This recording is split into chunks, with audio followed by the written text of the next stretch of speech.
Catherine Grace O'Connell. Welcome to Mastering Modern Midlife. I am Catherine Grace O'Connell, your host today, and I am so excited to welcome today's guest. Today's guest is Jen Thoden. Jen Thoden, Jen Vax. We got two names, and we'll get into that story here.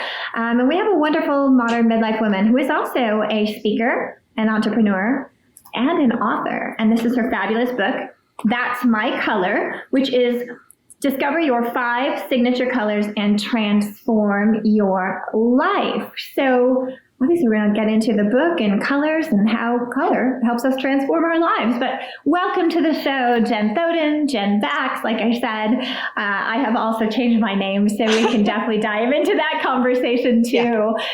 Delighted to have you. It's been a while that we have actually in the makings on the back end to make this happen. I know. We've been back and forth for such a long time. So, and you know what? I think the timing's perfect. So we've gotten past all the crazy of December and now we're together. So I'm perfect. Yeah. Timing is always perfect. And a crazy year, crazy this past month. It's just been, I'm ready to kind of put the crazies behind us. It would be nice. It would be nice. It would be nice. So, I'm really happy. This is really our first face-to-face meeting. I feel like I know you from reading your book, watching your, delightful videos, and you have such a beautiful sense of humor and energy about you. And speaking of energy, why don't we just dive into color, energy, transformation, self-discovery, how does that all go together? What does color have to do with transforming our lives? Oh my gosh, everything. That's it. That's all we need to do is color, and we're good. What? I don't understand. So, color came into my life at a really low point. And I know that you read the book, and it obviously goes into the story at quite a depth, but I will share a much shorter version of it for you and for your audience, because color comes into my life in a way that was unexpected and in such a meaningful way. And it doesn't seem that long ago, but it was about 7 years ago now, but I was in a very, very low place in my life. Not too much before that, I had lost my oldest daughter, who was 9 at the time, to cancer. She was diagnosed at 7, and a lot of people want to know what cancer it was. So I will share that it was osteosarcoma. If you want to talk about that later, we certainly can. And so when a family, loses, and when a mom loses a child, it's really indescribable. And I certainly don't want anyone to ever have to experience something like that. But there's definitely a gap in your life that you're trying to fill. And I did everything I could to really fill it.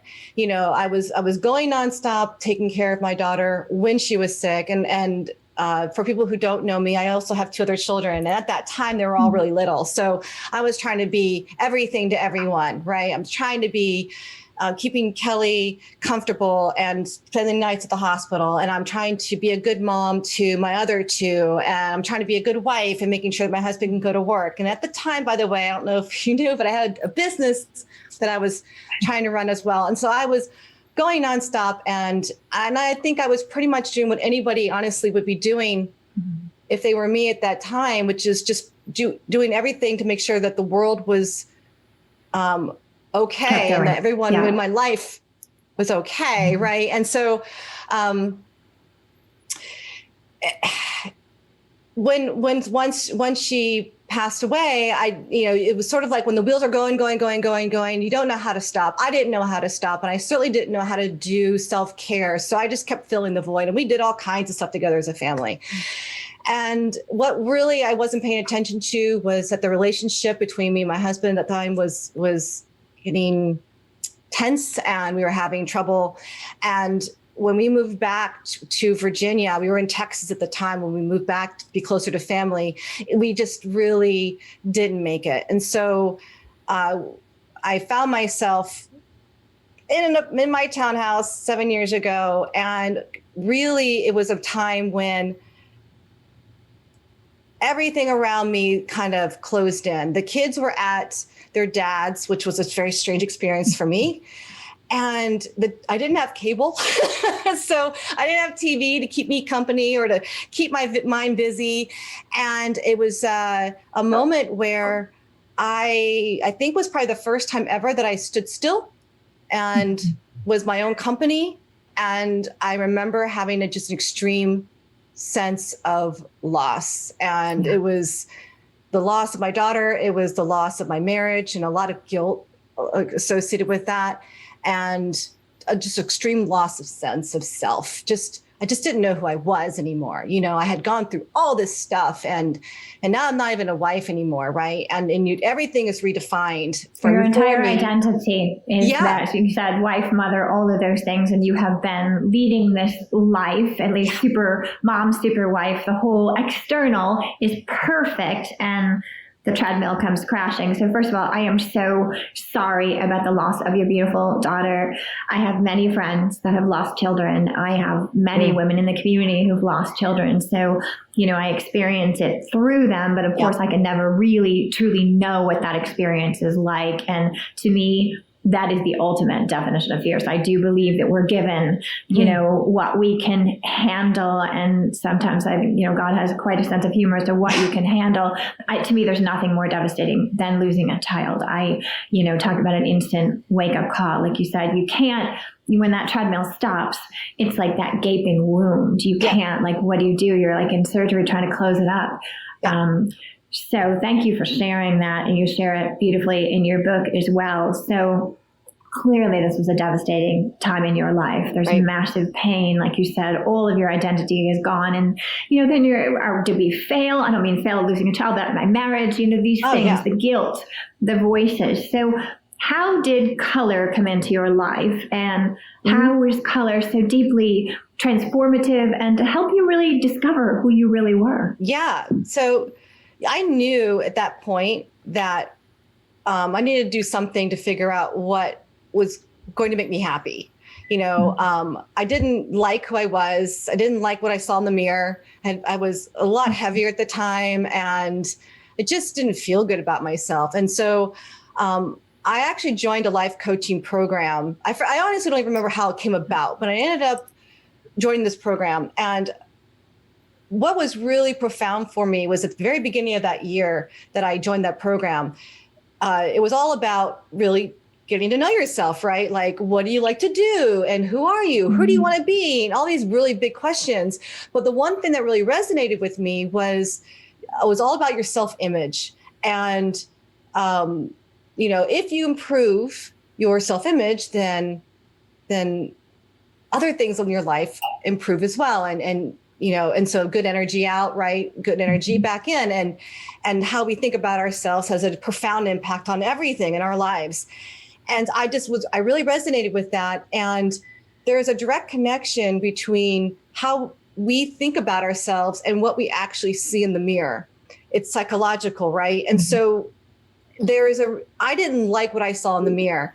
And so one of the tips was to improve. It's a simple tip, right? It's just to improve your physical appearance, and that will help your self-talk a little bit. And if you like what you see in the mirror, more positive thinking, more positive energy. Okay, I can get on board with that. So I started to actually Google how to dress, and I didn't even realize how disconnected I was. I mean, you don't have to be a fashionista to appreciate that everything that we do and everything we put on our bodies and everything that's around us and how we decorate our home is all a direct connection to ourselves. And I hadn't even realized how removed I was from me. So when I started to actually look at how to dress and that kind of stuff, I had nothing in my closet that I even liked to wear, was all beiges and sad clothes. Yeah. And anyways, I came across a magical thing called color analysis. And I was just completely mesmerized by this concept, colors that could flatter you. What? That's amazing. And I became absolutely obsessed. I'm a fine artist. I actually went to art school. Mm-hmm. And so you mentioned that somewhere in there. Yeah, which makes perfect sense. Yes. And so I was just this is my jam.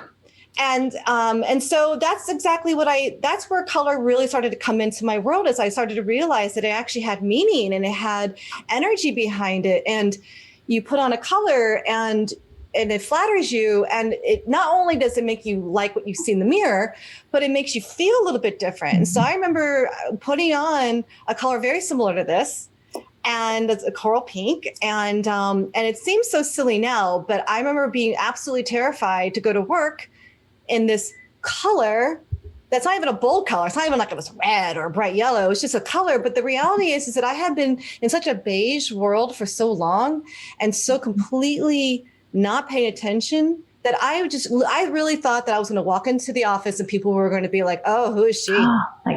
Who is she? What's she trying to do? Like, look at that. And I was just consumed by this that I almost didn't.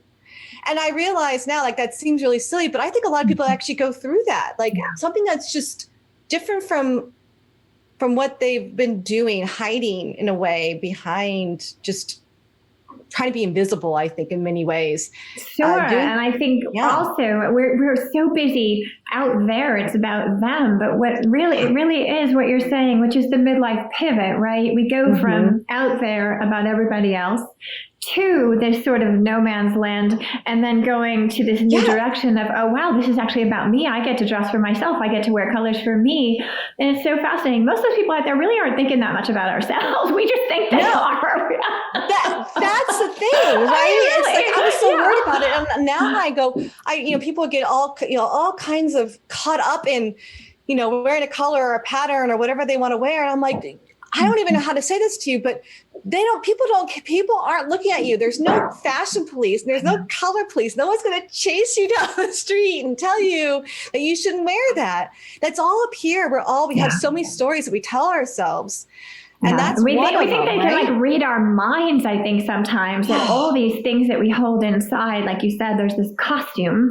And I do think, again, that's a big part of what I share in the midlife pivot. Mm-hmm. We do wear this costume. You talk about the Russian dolls. We had a show about one of an author in our community who wrote a book. She's like a psychologist, but about the Russian doll theory and the way all these multiple selves inside of us and this whole exterior that is so perfect. And I really do believe life is designed to melt that away, burn that away, because it really isn't who we are. Like you talk about this authentic self inside. And I think that's what midlife is. It's this authentic self going, hey, what about me? What about me? Yeah. I'm in here, let's forget about that. And sometimes for me, it was burning everything away at once so I could find that person. And I think, for you losing a child, it definitely is a massive wake up call.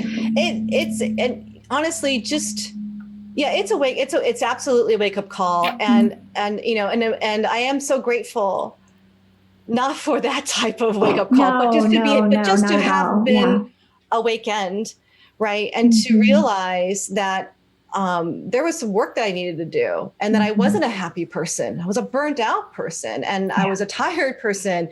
And I knew that I could not be the mother that I wanted to be and the person that I wanted to be if I continued down this path of putting everything else first and ignoring what I really, really needed. And the thing is that I think a lot of us get to this point, right? We get to this point in our midlife where we are, oh my God, I got to do something for me. And sometimes we don't know what it is. And I think that can be really a lot of times.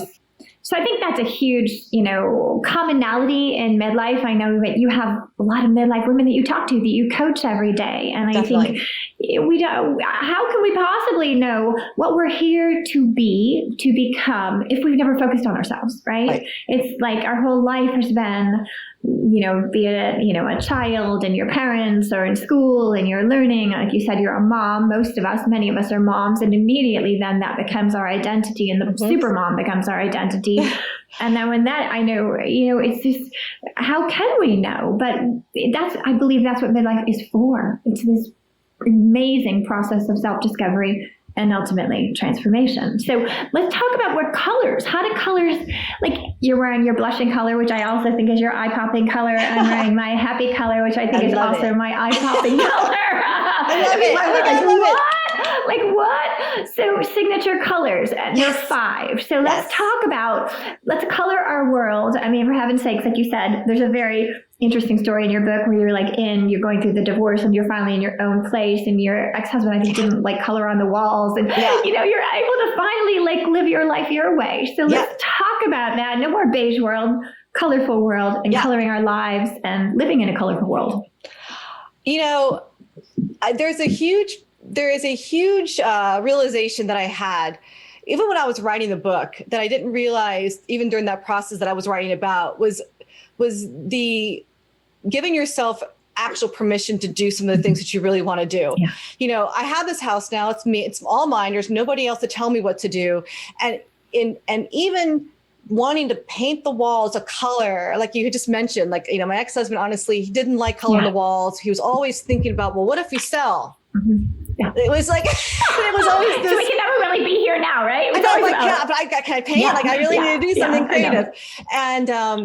And just the act of like going out and picking out paint that was a color that was going to go on the wall because I wanted it, like nobody else wanted it. It was for me, was really a stretch at first. It was like the first time that I actually was like, no, maybe I shouldn't do that because, you know, like, that's, you know, like what if I put it on the wall, I don't like it, or what if I end up moving? Like all these things are now like programmed in my brain. Yeah. And I remember going, no, this is, what are you doing? Like, this is your time. This is your time to do some of the things you want to do. And it was such a good exercise for me to like paint the walls in the living room. It was like a really pretty teal color. I really love it. I miss it. I don't want to do it again, but. And the red chairs, and the red chairs. I know the red chairs. I still have the red chairs. Looking at that too. But the red and it was, you know, it was so me. And that's the point, right? I was like, I started to really connect with the colors in different ways. And it was just, it was a creative expression of me. And so, you know, with my business, I, you know, coach women to wear color, but the reality is that it's not just about what you wear. It's how you're expressing your authentic self, the way that you want to do it, and what makes you feel really, really good. And color is just a great way to do that. It's such a simple way to do that, right? And so what comes to me, yeah, when you say that, what comes to me is liberation. When you are sharing that, you know, again, you've got the story there, you're on the ground, you know, you're picking paint colors and you go to teal. And of course, there's all these stories we tell ourselves inside. I mean, it's exhausting what's going on inside of us, you know. It's like, absolutely exhausting. And the thing is that you mentioned transformation and midlife, and this is our time.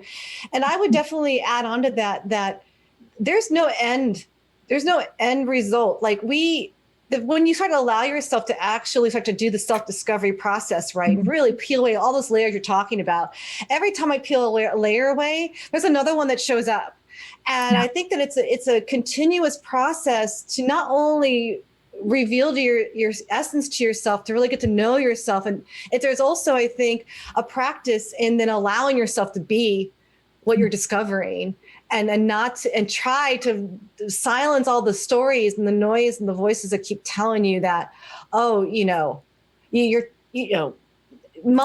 moms don't do that, or, you know, oh, aren't you a little old to be doing that, or, you know, are my hips too big for this, or whatever it is that we're telling ourselves.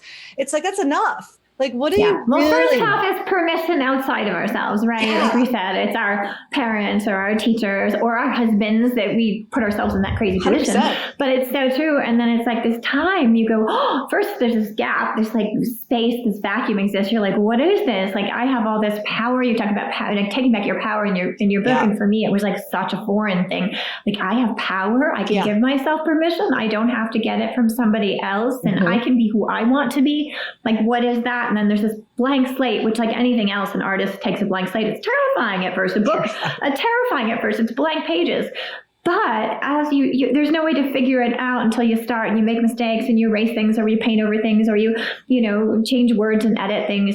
That's what this life design is, right? Yeah. Midlife design. And to me, midlife is not an age. It's an experience. It can happen when you're 30. It can happen when you're 55, and you can have a second midlife and a third midlife. Like, it's really just these periods and points in your life. I think midlife is this powerful pivot, but we can have multiple reinventions of ourselves and continually color our world or find a new shade of color. And color psychology, the energy that connects with these colors, it is transformative. If you, like you said, you're walking around in beige clothes or always wearing black, it can't help but sort of seep into your personality, just the way color can. So I know you talk about confidence. You were saying earlier on in your book that confidence was a big issue for you, confidence, self-worth. I think, again, that's a very universal female issue. And let's talk about color and confidence and how color really helps bring us confidence, something that simple. It is that simple, but and then it's not, right? Because it is the courage to wear a color that you may never have worn before. And but when you finally do, and you're like, I'm just going to wear it. And like for me, I went to work that day wearing this color and I got so many compliments. And I know that, people say, and I just said it a minute ago too, that you shouldn't dress for other people. You should dress for yourself, which I totally am on board with. But the reality is that when you're kind of just starting out in this process, there's nothing wrong with getting validation. There's nothing wrong on trying something new and then getting positive validation, because that's where you can stop telling yourself this doesn't look good. Now, and it's a balance, it's a growth, it's an evolution over time where you stop seeking out so much outside validation and start to really just have that confidence and that strong sense of self that it doesn't matter if someone's liking me in this, I like it. It's me. This is me. I feel really good in this. Because quite honestly, if you want to put on a hot pink dress and because it makes you feel powerful, it doesn't matter if it's a flattering color. It just matters how you feel. And if you're walking with confidence and tall, that's what's beautiful. That's what people are going to want to wear hot pink because you're walking so strong and so tall, right? And so it's about that. And it's a little bit of a muscle, I think, that we have to exercise and try something different and something new and see if we like it. And sometimes we don't, and that's okay. Yeah, but it's because you don't, not because it's scary. Yeah, it's up to us. And I think you made a really important point about sometimes we do need the external validation, especially when we're insecure, right? But it's when we get stuck in that, when we all of a sudden we get trapped in that. And I think, at the midlife pivot, life is going to force you to look a different way and start looking within, because first of all, the external, we're aging, all these things, but more importantly, there's no way to find out who we are in here if we're so focused out there. So, I think that's, yeah, no, I totally agree. And it's, I think it's just a wonderful time of our lives to explore and to uncover new things and to try new things and to be like, oh my God, I didn't realize I really like that, and to dive into it. And if you don't like it, you can your life is just going to keep growing. And I'm such a firm believer that the more that we connect with ourselves, some things you like this year, you may not even like next year, but that's okay too. It's just the more we connect with ourselves, the happier and more fulfilled we're going to be. And even I still catch myself even giving myself definitions around why don't I like doing that anymore? I used to like it, but then I realized that's okay too. I think that's so true. And, we're going to talk about color and self-exploration and self-discovery and all that, and why I'm wearing a happy color and why you're wearing a blushing color and what that even means. So we'll be right back. I think, we're pretty much on the same page here on the whole midlife thing and self-exploration and discovery. And so let's move into color and signature colors and all that. But right before we do, I think this is a good lead in, because we're talking at the beginning of the show about the name change. So you were Jen Thoden. You've legally changed your name to Jen Vax. You were obviously gone from being divorced to newly married, 3 years ago? 3 years ago. But the name change is new. I did the same thing. I was divorced a very long time ago, but I just a year ago changed my name legally to Catherine Grace O'Connell. And that's actually a name I chose. Catherine's my original name, but the middle name and the last name are names that I chose. So I want to talk about that a little bit, because that really does lead us into self-exploration and discovery. You have in your book, you talk about, this is your new husband, newly, and you guys were a blended family then, but you weren't married. So you said, you talk about the color wheel. And Joe, he's your husband, became the central pillar in our blended family and pulled us all together. Your kids, Matt and Minnie, adore them. Jack prefers his dad to me, of course, and well, I married him. So you say, Joe's the center of our wheel with 4 spokes circling him. Your 5 signature colors are like a blended family. Some colors go well together. Some don't seem to mesh at all. You might have some loud colors or some quieter ones. You might have 1 or 2 that regularly hang out together in multiple outfits and others that prefer going solo, which I thought was really awesome. You make a lot of wonderful metaphors and analogies between color and life and these wheels. And so let's talk about your new family, your new name, your new identity that you are claiming for yourself here, creating and claiming at the same time.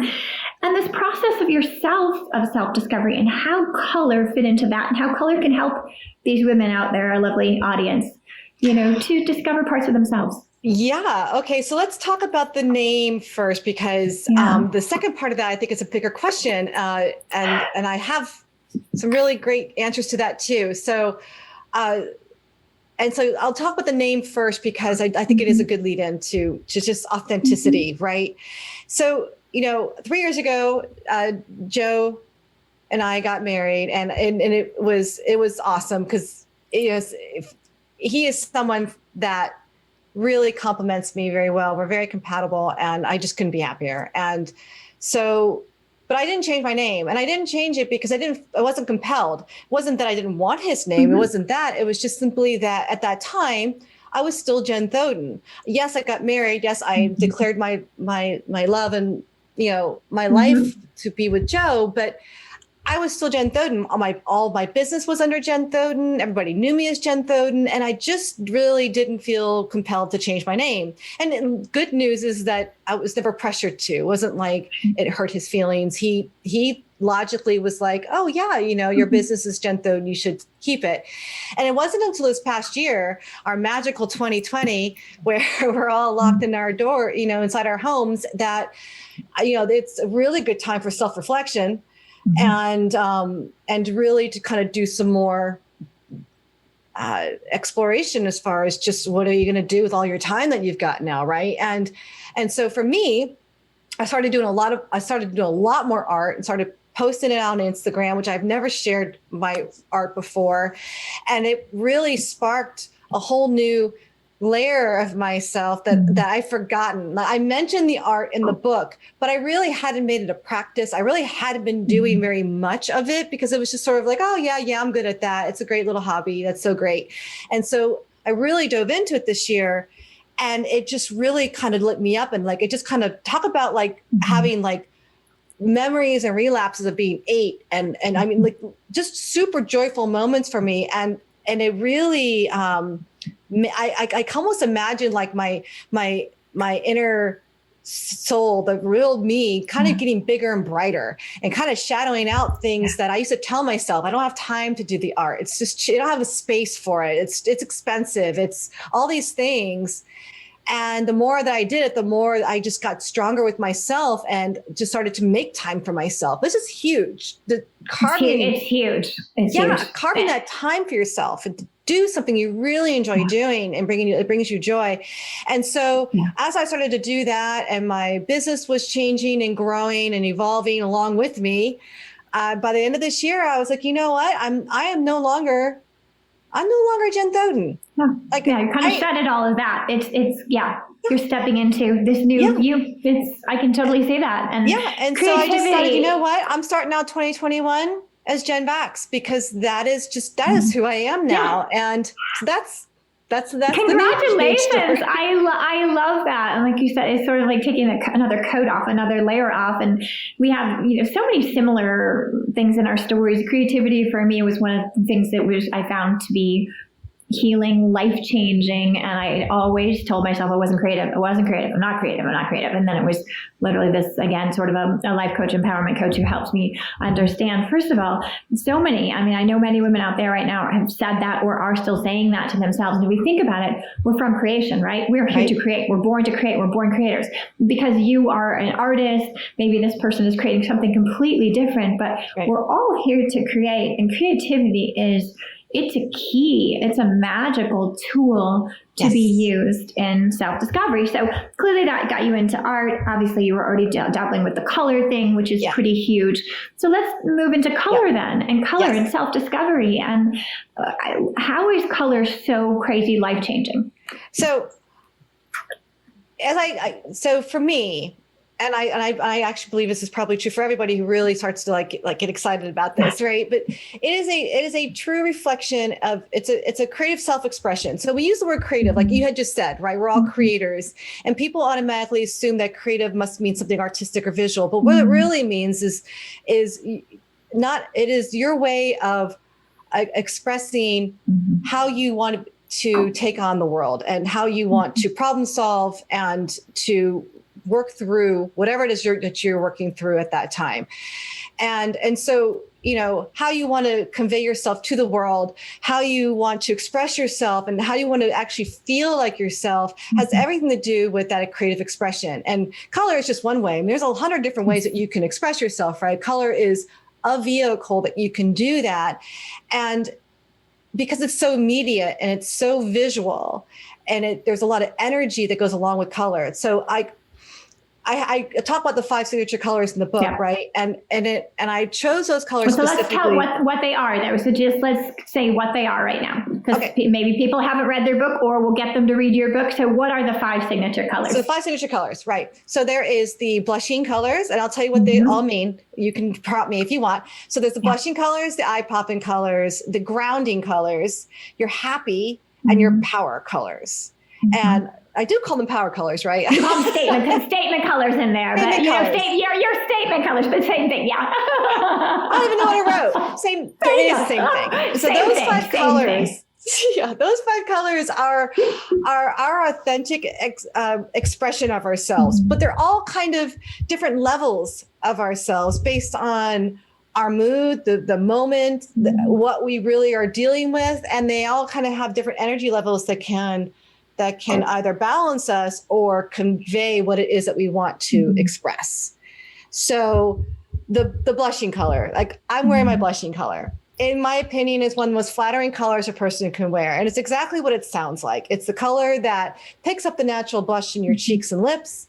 It is probably the color you would normally pick out for your cheeks and lips. So if you don't even need a color analysis to know, well, if I normally wear this color, it's probably going to be a gray color for a top. And this is a very pretty color, but it's also a very approachable color. So color when you want to feel friendly, maybe feel pretty is a really good word I use a lot on this color, and just to feel very approachable. So you can combine it with other colors like black and navy for more authority, but when you put your blushing colors on, it makes you more approachable, makes you seem more friendly. I wore it for this. I know, so glad you did. We are both I'm in a happy color, but it's also an eye-popping color. And interestingly enough, 2021, if you're looking at any of the fashion stuff, pastels are back big time, which is really a pretty big shift. We haven't seen like sorbet colors in a while. So I'll let you continue there, but I thought we're right on point. No, totally. Yeah. And I love that you like, you're wearing the color that is, your eye popping. So let's talk about that. The eye popping colors. Again, it's exactly what it sounds like, right? It's the colors that are going to match your eyes. It's the colors when you wear it, people go, oh my God, your eyes look so green or so blue. Exactly. And it's just, you just feel good in it. It's a really good energy level color to wear. So especially if you're feeling tired, and you're kind of just like, I gotta pick myself up. Wearing your eye popping color is a color you can absolutely wear, and it just makes you feel better. So when we talk about transformative, that paying attention to your energy and paying attention to the colors that you put on can really make a huge difference in how you feel. And there are people who don't have a lot of color in their eye, but I would argue there's always something. So even if you have a really, really dark eye, often you'll see like a navy blue in there or a deep brown in there. And so there's a color. I have a lot of colors. Eyes are the window to our soul. So I've always been a big one about, putting on colors that accent the eyes, because definitely. Because that's where you connect with people. Wait, and I love that. And it's all authentic. It's all who you already are. Those 2 colors right off the bat, right? Grounding colors are considered your best neutrals. I call them grounding colors because when you're wearing your best neutrals, it's a grounding feeling. You're not wearing your neutrals necessarily to stand out, right? You're wearing them because they're neutral. Either you're feeling neutral, you want to be neutral. They work great with all your other clothes and colors, but it's also just a very grounding vibe and energy. Your grounding colors are typically the colors that are your darkest feature and within your hair, your eyebrows. I don't have very dark, neither do you. So it's going to be a very light color, but again, it's all part of being in harmony and being, those are all your authentic colors that you already have. It's just how you wear them based on the energy that you need, convey, or the message you want to send. And it's almost like the background color in nature. If I think about it, it's like the color of sand or trees. The green pops, but that's the ground, that's the stem, that's the root, that's the Exactly. It's a great way of looking at that. Mm-hmm. Yeah, exactly. Like we talk about chakra colors and stuff. It's totally different. It's a color. We can go into all that if we want, but I'm an energy worker. We can do that, right. But no, we won't do that. That's another show. It's a whole other segment. That's another show. But to your point. So again, those three colors are authentically part of you. That's already naturally part of you. And so when you start paying attention to that, you can really feel more like yourself. The other two colors aren't necessarily as obvious, but they're more emotional and more stronger energy in a way, but not necessarily as obvious as the authentic colors. So one of them is your happy color, like you mentioned. A lot of times when we notice the colors that flatter us, they start to become our happy colors because we start to fall in love with those colors. But it's not always the case. I love yellow. I love red. Those are colors that really just light me up. Therefore, I don't always wear them, but I have them in my house and I have them scattered about and I pop them in whenever I can. So I have a red bag. When I got my nails done pre-COVID, I always had red nails and red toes. And believe it or not, I don't actually have a lot of red clothing. I have some red that I wear for like being on video. Washington. I'm on the Washington show. That's right. We had beautiful red on. Yes, I remember. It looking lovely. Yes, exactly. But it's a really bold color. It's a power color. Yeah. Mm-hmm. But my point is that, I have red chairs downstairs, like you mentioned in my book. I've got red chairs and there's red everywhere in my house because I love the color. But you don't have to wear it. It's just whatever really brings you joy. If you like rainbows, you should bring rainbows into your house. Like you should bring into your world visually the things that really resonate with you and just spark you. You don't have to always wear the color. So that's your happy color. And then one thing I wanted to say there too, because you said like yellow. Yellow is the Pantone color of the year, right? So we're talking yellows and pastels, and those are all big things you'll see in people's wardrobes. And people go, "Oh, I can't wear yellow. I have this in my skin. I can't wear yellow." But everything is a spectrum, right? You can go from lemon yellow to mustard gold, and same with red, right? There's deep dark crimson to a really soft shade that borderlines in pink. So I think that's just important to point out that there's this. I can't wear that color. You can, at least to me, you can wear pretty much any color as long as you find the right shade, that hue, that, You are speaking my language. People who follow me, especially on YouTube, I have lots of videos. Like I think I just released one, just exactly what you just said. And it's all about like your best shades of reds and pinks. And I think there's a yellow one coming, but not for a couple months. But to your point, it's not that you can't wear. Yellow definitely comes up all the time. Right? Because bright yellow, the brightest color of the spectrum is a really hard color to wear unless you really just want to stand out, which, hey, if you do, that's fine. But it's a very intimidating color and it's not always the most flattering color. And, but like you said, it's just, you got to pick the right one. So for me, a bright yellow is really, really bright, but I can lighten it. And it's a lighter yellow and it's far more flattering. You can warm it up a little bit and have a golden yellow, right? You can cool it down and have more of a lime green or lemon yellow. And then you can soften it and that becomes more like an olive green. Not really yellow at all anymore, but it's actually the hue of yellow. There's so many versions of one color. Yeah. And that's where it's fun for me. Yeah, I can see where that just alone, that conversation gets you in this path of self-discovery, right? You're learning so much about yourself there, just in the color wheel to the triangles like you have in there, but really just the hues of colors and putting those on and playing with it. To me, it's all intuitive. It's like, I think the more we start getting these layers off and taking these costumes off, we get to the authentic part, and we're able to be in touch with that so much more, because the younger us is putting it on going, how do I look, And it's like, wait, how do I feel? How do I feel? Really, it's not how do I look, it's how do I feel? And like you said, happy, do I feel grounded? Do I feel, this really, to me, your color book is brilliant. It's brilliant. It's one, no pun intended, but it is. It makes it very simple. I know there's a lot more that you can dive into. You can really go. You've got all the color cards that you can take out shopping, right? Yeah. But and so let's, share with our audience the different ways that they can, other than just getting your book, which of course your book is wonderful and very, this is not going to take anyone a long time to go through, but if they really want to take a deep dive and do some self-discovery, like you said, you have the videos. You actually have a program, right? They can either work with you, but they can also get your program. Mm-hmm.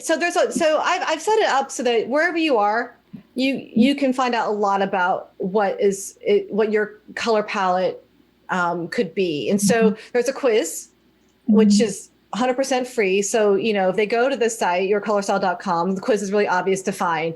And it walks you through, gives you examples. And a lot of people find their color type and their color palette that way. And so it's a really, really easy way to do that. And obviously the most inexpensive. There's also a DIY kit, which is kind of part of the program you were kind of referring to. And that is, you actually get a set of cards. They're nice size cards. There's 12 of them, one for each color type. And there's an online course that goes along with it.